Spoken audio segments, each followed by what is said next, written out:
नमस्कार। कुंडली क्या है चैनल में आप सभी का एक बार पुनः स्वागत है। आज हम लोग पराक्रम योग के बारे में जानेंगे।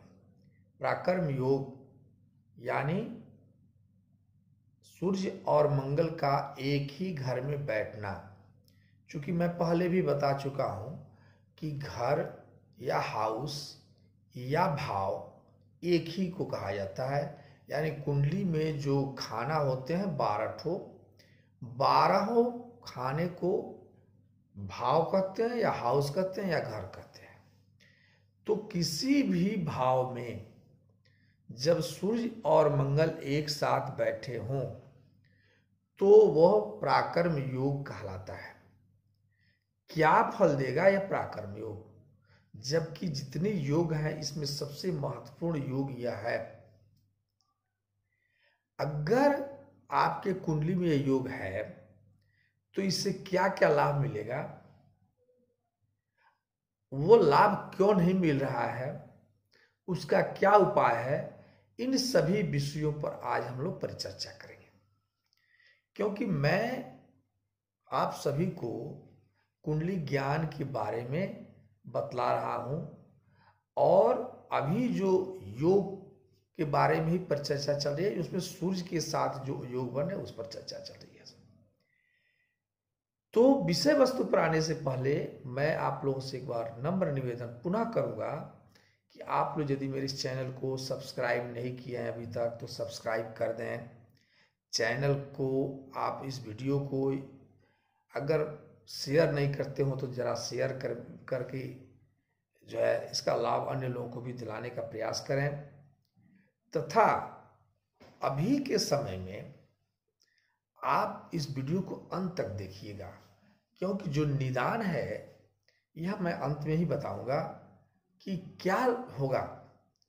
एक और बात मैं जाते जाते बता दूं, अगर कुंडली की विश्लेषण करना चाहते हैं या कराना चाहते हैं आप लोग कुंडली के बारे में, तो मैं ये पूरे पहले भी कहा कि व्हाट्सएप पर या हमारा जो नंबर है या इस वीडियो के नीचे अपना डेट ऑफ बर्थ टाइप डाल करके आप अपनी कुंडली का विश्लेषण करा सकते हैं।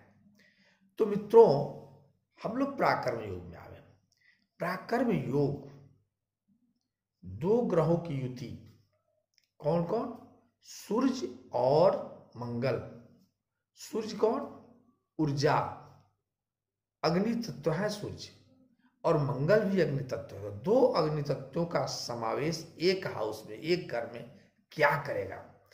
तो सबसे पहले तो आप लोग जानते ही हैं कि सूर्य किस किस, सब देखिए, किसी भी युति को जानने के लिए ग्रहों के कारक, किस चीज के कारक हैं ग्रह, इसको भी जानना जरूरी है। ये ग्रह किस भाव में बैठे हैं उसको देखना जरूरी होता है। कितने डिग्रियां सन्निकट बैठे इसको भी देखना जरूरी है। कोई एक दूसरा से सूर्य से अस्त तो नहीं हो रहा है, ये भी देखना जरूरी है। मित्र संबंध है, ये भी देखना जरूरी होता है। तब जाकर के यह क्लियर होता है कि ये भाव, ये योग या दुर्योग है या योग जो है फलित होने वाला है, इस पर चर्चा होता है। अभी हम लोग आते हैं कि सूर्य क्या करते हैं, किस चीज के कारक है। सूर्य कारक है आत्मा के, सूर्य कारक है शक्ति के, पिता के कारक हैं, राजा के कारक हैं, उच्च स्तरीय वर्ग के कारक हैं, हृदय के कारक हैं, हड्डी के प्रकाश का उच्च स्थान, पूर्व दिशा और यश और बल के भी कारक होते हैं सूर्यदेव। पिता के कारक तो है ही हैं, राजा के भी कारक हैं, राज्य संबंधित कार्यों के भी कारक होते हैं सूर्यदेव।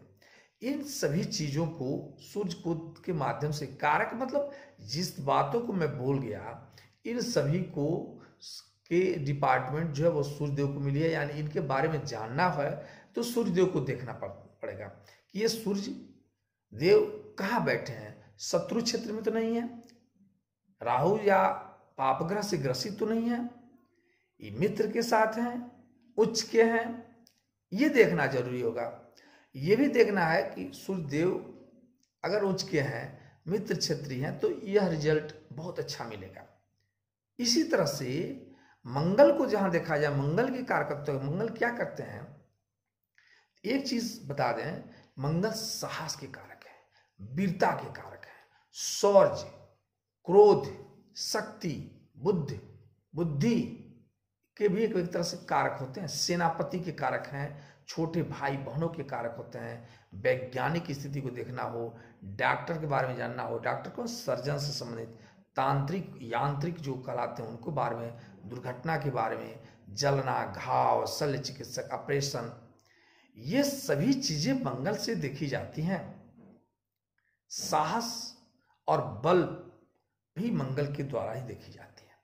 तो कहने का मतलब कि ऊर्जा के स्रोत सूर्य और बल के स्रोत मंगल जब एक साथ बैठेंगे तो क्या होगा? तो इतना तो जानते हैं आप कि जब दोनों एक साथ बैठेंगे तो कहने का मतलब व्यक्ति तो विलक्षण बुद्धि का होगा ही। क्योंकि अब ऐसे समझिए कि पिता के कारक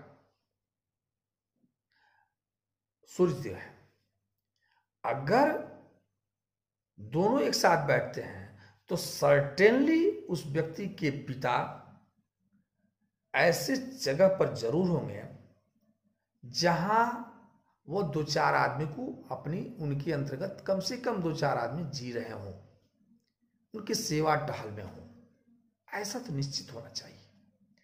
यही डिफरेंस मैं कहा ना कि भाई किसी भी योग के बारे में जानना हो तो उनके कारकत्व को जाने, उस ग्रह की, उस जहां बैठे उस भाव को जाने, दोनों को मिश्रण करने पर आपको रिजल्ट आने लगेगा।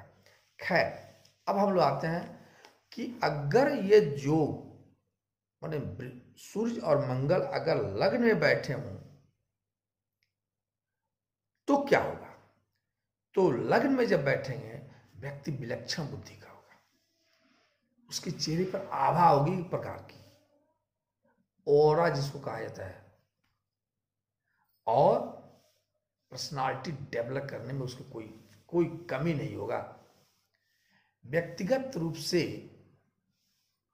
वो बहुत ही प्रभावशाली व्यक्ति होगा। इतना ही नहीं, शक्तिशाली होने के साथ साथ सफलता तो उसको चूमेगी और सेना में उच्च पद पर प्राप्त कर सकता है ऐसा व्यक्ति। डॉक्टर भी बन सकता है, डॉक्टर में सर्जन से संबंधित रिलेशन इनका होता है। और ये जो है अगर अच्छी स्थिति है तो लग्न में बैठने के बाद यह योग व्यक्ति के पिता निश्चित रूप से अच्छे पद पर होते हैं, समाज में उनकी प्रतिष्ठा होती है। अगर लग्न कमजोर है आपका, या ये कहेंगे कि इस पर कोई पाप ग्रह की दृष्टि है, या ये ग्रह शत्रु क्षेत्रीय है, तो परेशानियां भी होती है। क्या? तो पेट से संबंधित, हृदय से संबंधित, चेहरा से संबंधित, नेत्र से संबंधित विकार उत्पन्न कराते हैं। और लग्न कमजोर होगा तो बहुत सारी समस्याएं उत्पन्न तो नहीं होती है इस युग में। ये योग कुछ देता ही है, लेकिन इतना है कि व्यक्ति क्रोध तो होगा, उसको घमंड भी हो जाएगा, घमंडी भी हो जाएगा। तो घमंड भी होगा, क्रोध भी होगा, निर्णय लेने की स्थिति में थोड़ी सी परेशानियां होगी उसको। ये सारी चीजें हो सकती है। अब अगर ये योग दूसरे भाव में बन रहा हो, सेकंड हाउस से बन रही हो, तो क्या होगा? सेकंड हाउस वाणी के कारक है, कुटुंब के कारक हैं। तो व्यक्ति का वाणी तो प्रभावशाली हो जाएगा निश्चित रूप से। धन का सृजन भी वहां पर होगा, अपार धन मिलेगा ऐसे व्यक्ति को। शासन प्रशासन से मिलकर के अपने बुद्धि से यह व्यक्ति कमाएगा जरूर, लेकिन चूंकि अस्पष्टवादी होता है, इसलिए कुटुंबों से उसको पटेगा नहीं। इतना ध्यान है, कुटुंब से उन लोगों को पटेगा नहीं। इसलिए इतना जाने कि जो कृति और यश तो मिलेगा उसको, लेकिन कुटुंबों से नहीं पटेगा। परेशानियां कुटुंबों के माध्यम से होगी, क्योंकि ऐसे लोग स्पष्टवादी होते हैं। तो दुर्घटना में, अच्छा एक और चीज है कि दुर्घटना में कहीं ना कहीं सर पे चोट उनको लगता ही है, और यह चोट 32 वर्ष के पहले लग जाता है, ऐसा भी देखा गया है।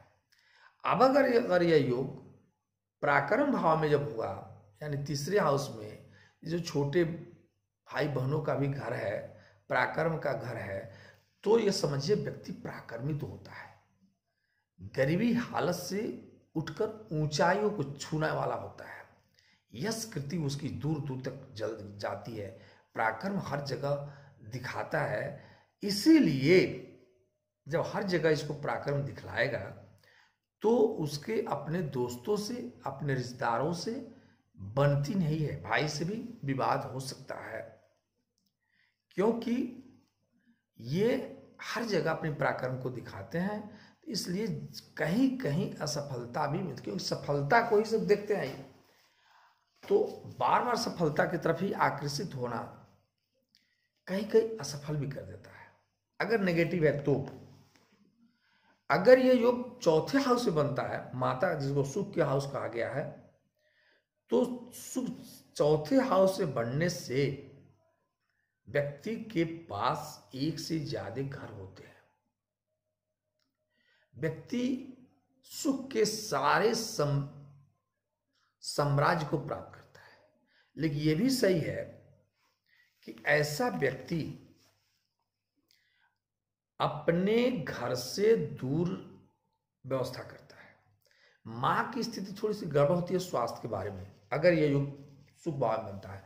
अगर यह नेगेटिव है, यानी पापग्रस्त सिद्ध है या पापग्रस्त दृष्ट है, तब व्यक्ति के जीवन में एक निराशा बनी रहती है, कितना भी ऊंचाइयों तक जाएगा असंतोष उसको व्याप्त होगा, और जो है ब्लड प्रेशर से संबंधित रोग तो होते ही हैं इनको। इतना ही नहीं, ये बिना मतलब की परेशानी इनकी जिंदगी में गुजरती है, बिना मतलब का। इसलिए ये संतुष्ट जब नहीं होते हैं तो परेशानियां तो इनको लाइफ दर लाइफ रहती है। अगर यह योग पांचवें हाउस में बनता है, तो पांचवा हाउस विद्या का हाउस है, संतान का हाउस है, इंटेलिजेंसी का है। व्यक्ति बेहतरीन इंटेलिजेंट होगा, इंटेलिजेंसी का कहीं उसकी कमी नहीं होगी, विद्या में भी उच्च शिक्षा प्राप्त करेगा। लेकिन पांचवें हाउस में यह योग बन करके सूर्य जहां बैठते हैं वहां जलाते हैं, और मंगल भी हैं, तो ऑपरेशन से, अगर महिला है तो संतान में थोड़ी सी परेशानियां होती हैं, ऑपरेशन से बच्चे होते हैं, ये स्थितियां होती हैं पांचवें हाउस में। इनकी चूंकि विद्या में यह समझना और समझाना यह इनकी ड्यूटी है, तो समझिए एक तरह से कि किसी बात को समझाते हैं या समझते हैं। चूंकि पांचवा हाउस ज्ञान शिक्षा का हाउस है, इसलिए वो व्यक्ति कहीं भी ज्ञान देने लगता है, ये प्रॉब्लम एक आती है। शिक्षा तो अध्ययन करते हैं, उच्च शिक्षा को प्राप्त करते हैं, लेकिन ज्ञान भी देने लगते हैं, चूंकि तेज इनके पास होता है। तो ये परेशानियां थोड़ी सी आती हैं कि लोग इनको घमंडी समझने लगते हैं, अहंकारी समझने लगते हैं। अब अगर यह दशा जो अगर छठे हाउस में यह योग बने, यानी मंगल और सूर्य की युति छठे हाउस से बनती है, तो व्यक्ति ऋण लेने के लिए आकर्षित होता है। एक तरफ से तो यह शत्रुहंता बनता है, दूसरी तरफ यह ऋण के को मारते नहीं है, तो व्यक्ति अनावश्यक ऋण लेता है, ये चीज होती है। अब अगर यह योग सातवें हाउस में बने, तो सातवें हाउस में बनेगा तो क्या होगा, तो व्यक्ति चूंकि पूर्ण रूप से मंगली होता है, सातवें हाउस में मंगल बैठ जाएंगे तो मंगली हो जाएगा, इसलिए इनकी शादी संबंध देख सुन कर के मंगली लड़की से ही करनी चाहिए, नहीं तो अच्छा व्यापारी होने के साथ साथ इनकी तलखियां परिवार में बनती ही है, यानी दाम्पत्य जीवन में व्यवधान आता है। अगर कहीं से राहु की दृष्टि आ गई ना तो इनकी परिवार दाम्पत्य जीवन टूट जाता है। राहु की दृष्टि नहीं, अगर गुरु की दृष्टि है तो टूटता तो नहीं है लेकिन बनता भी नहीं है, ये परेशानियां होती है। और कुटुंब से भी थोड़ी सी परेशानियां होगी। अगर यह युति 8वें हाउस में बनता है तो 8वें हाउस में भी ये मंगल मांगलिक कुंडली हो जाती है, और अष्टमेश में अष्टम घर में बैठने के चलते व्यक्ति के जीवन में एक्सीडेंट से संबंधित तो रोग या घाव या कहीं पेट से संबंधित रोग तो होते ही है। व्यक्ति जो है कहा जाए कि जीवन उनकी जूझने में गुजरती है। जूझने में कुछ चीजें हैं जो अचानक मंगल तो दिलवाते हैं लेकिन जूझने में इनकी जिंदगी गुजरती है। 9th हाउस में अगर यह कुंडली बन जाए ना तो 9th हाउस में बहुत अच्छा होता है, अध्यात्म से संबंधित है। सूर्य और गुरु के मंगल का एक साथ 9th हाउस में बैठना एक तरह से पराक्रम और उस शिक्षा को प्रकाष्ठा पर ले जाते हैं, विदेश में सेटलमेंट कराते हैं या विदेश में जाकर सेटलमेंट कराते हैं। अगर कुंडली के 10वें भाव में यह योग बने बहुत बढ़िया होता है। कुल दीपक ऐसे लोग होते हैं क्योंकि यहां जाकर के सूर्य दिग्बली हो जाते हैं और मंगल स्वयं उनका अपने कर्म क्षेत्र अपना है, हाउस है। तो इसलिए कर्म के मामले में 10th हाउस में सूर्य और मंगल की युति होना अपने आप में बेहतरीन होता है।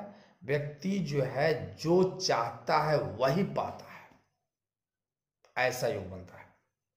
अगर यह कहीं से पाप दृष्ट हो तो थोड़ी सी परेशानियां होती हैं कि व्यक्ति की इच्छा के अनुरूप फल थोड़ा दिक्कत से मिलती है, परेशानियां होती है थोड़ी सी। ये योग अगर 11वें हाउस में बैठे, जिसको लाभ भाव कहा गया, लाभ भाव में बैठे तो लाभ के रास्ते खुलते हैं। अनेक तरह से कहा जाए तो बिजनेस से या व्यक्ति कई तरह बिजनेस से या नौकरी दोनों तरफ से लाभ इनको मिलता है। अगर यह योग 12वें हाउस में बैठे तब थोड़ी सी समस्या आती है कि व्यक्ति अनिद्रा रोग से संबंधित होता है। गृहस्थ जीवन में यानी दाम्पत्य जीवन में भी परेशानियां बढ़ती हैं। साथ में चूंकि ट्रेनर से या कहीं विदेश में रह करके, ये एक चीज है कि विदेश में रह करके या विदेश में जाता है व्यक्ति और विदेश में जा करके आयुर्वेद से संबंधित या ये कहा जाए कि माने आयुर्वेद से संबंधित डॉक्टर के कार्यों को करता है और विदेश से धन प्राप्त करते हैं। लेकिन अगर स्वदेश में है तो इनके साथ समस्या यह है कि यह मुकदमा में फंसते ही हैं। मुकदमा में फंस करके अपने पैसे को बर्बाद भी करते हैं और यहाँ से इनकी माने एक तरह से कहिए मानसिक परेशानियां रहती है, जिसके साथ अनिद्रा से संबंधित रोग इनको होता ही है और एक तरह से ये डरे रहते हैं अपने जीवन में। तो कहने का मतलब पराक्रम योग हर भाव में बैठकर के समान रिजल्ट नहीं देता है। अगर आपकी कुंडली पराक्रम योग है, पहले देख लें सूर्य और मंगल है कहाँ, उनकी युति कितनी कंजंक्शन है, डिस्टेंस दूरी तो नहीं है, और दोनों का डिग्रियां कितनी है। अगर मान लीजिए डिग्री कमजोर है तो किस ग्रह की डिग्री कमजोर है, उनसे संबंधित उपाय करना चाहिए तो यह रिजल्ट मिलने लगेगा बराबर। अब ग्रहों से संबंधित उपाय के लिए हमने पहले से प्रीवियस वीडियो बनाया है कि किस व्यक्ति किस ग्रह को के लिए अंगूठी पहनना पड़ेगा, किस व्यक्ति ग्रह के लिए पूजा करना पड़ेगा, कौन भाव में बैठे हुए ग्रहों के लिए किसके लिए दान किया जाएगा। ये सारी बातें मैं पहले बता चुका हूँ, मेरी प्रीवियस की वीडियो को देखें आपको मिल जाएगा। हाँ ये है कि इस युति में जो ग्रह कमजोर है उसको बूस्टअप करने का प्रयास किया जाए। तो फिर मिलते हैं नेक्स्ट वीडियो में ऐसे ही जो है कोई नया टॉपिक लेकर के, तब तक के लिए नमस्कार।